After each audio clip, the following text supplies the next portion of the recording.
Sem sombras de dúvidas, George Whitefield foi um dos maiores evangelistas depois de Jesus e também do apóstolo Paulo. George Whitefield nasceu no século XVIII, ele foi moldado por uma visão evangelística e por amor às almas perdidas. George Whitefield estudou na Universidade da Inglaterra e entrou para o Clube Santo, onde fazia parte nada mais nada menos do que Charles Wesley e também João Wesley, os irmãos. Ali eles tiveram um impacto com a glória de Deus. Só que eles tinham uma visão meio que distorcida da salvação, em que eles acreditavam que por mais e mais obras eles executassem, só assim eles poderiam ser salvos. E por mais obras que eles executassem, eles viam que eles estavam cada vez mais longe da presença e da glória de Deus.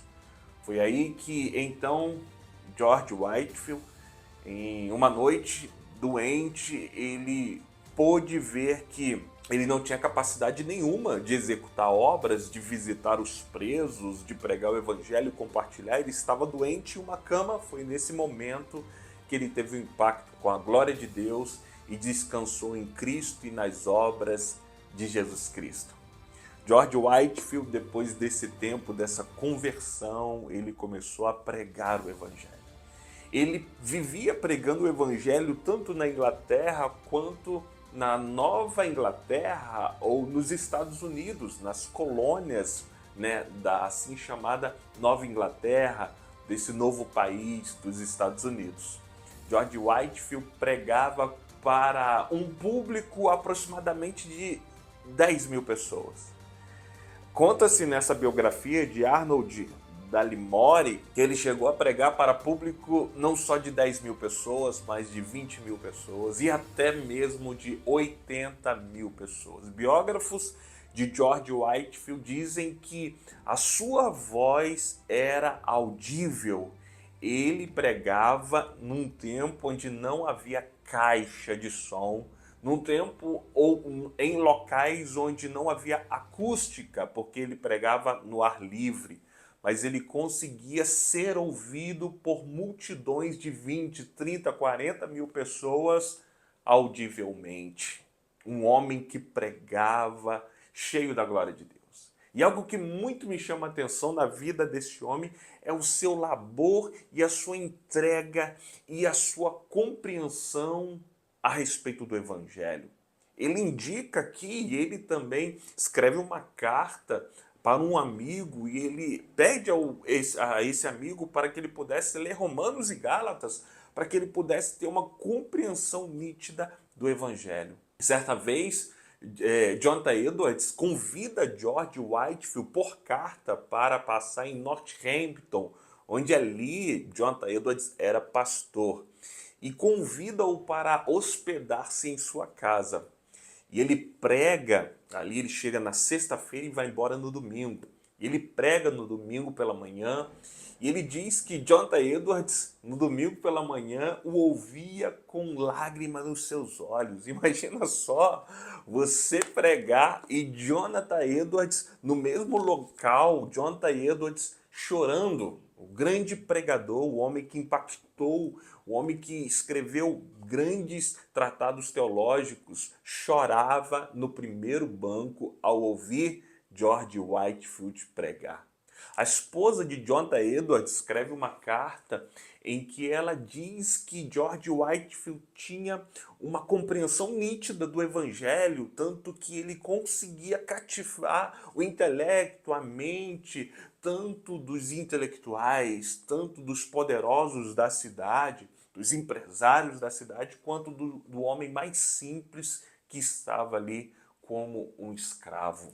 George Whitefield foi um homem usado poderosamente por Deus. Por meio dele, ele varreu para a Nova Inglaterra, para os Estados Unidos, para as colônias, o grande despertar. O próprio Edwards escreve que as bênçãos dos céus estavam sobre a vida de George Whitefield.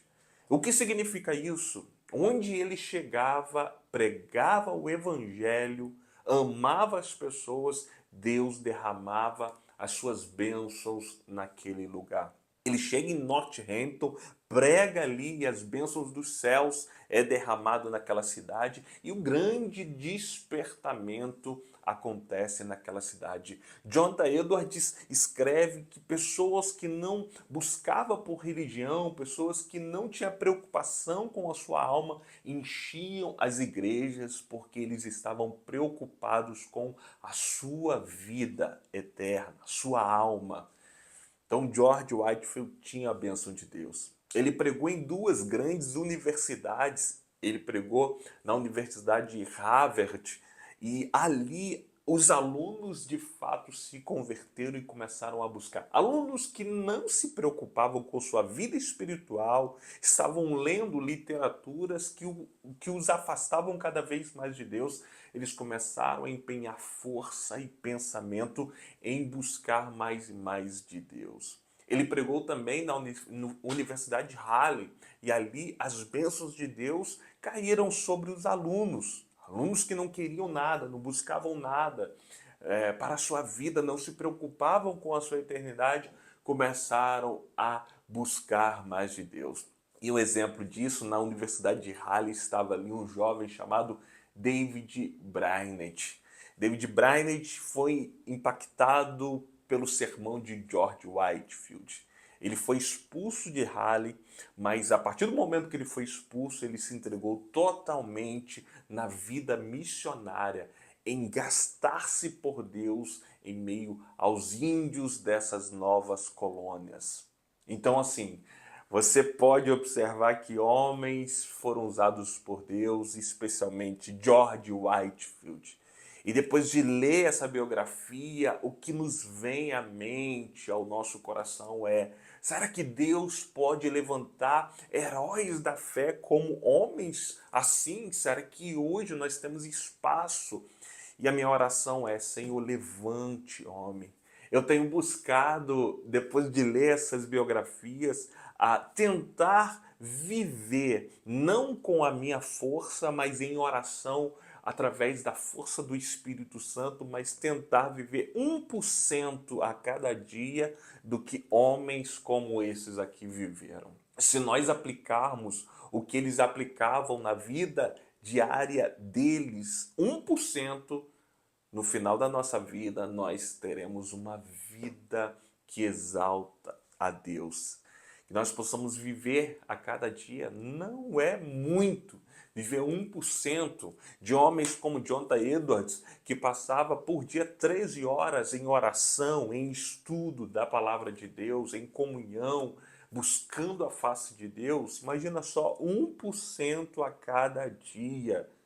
1% de 13 horas é pouquíssimo tempo. 1% de 13 horas vai dar aproximadamente o quê? Vai dar 1 minuto. 1 minuto e 30 segundos. Imagina só você tirar 1 minuto e 30 segundos por dia em oração. Sem cessar, sem vacilar, sem parar. Assim Deus vai derramar as bênçãos dele sobre nós. Nós possamos aprender mais com homens como George Whitefield e que nós possamos crescer em graça e em conhecimento. Talvez nós não seremos os próximos George Whitefields, os próximos Jonathan Edwards, os próximos John Wesleys, Charles Wesleys, talvez não, mas que nós possamos ter a mesma compreensão do amor divino e do evangelho que esses homens obtiveram. Que nós possamos ter o mesmo temor que esses homens obtiveram e a mesma paixão pelas vidas que esses homens obtiveram.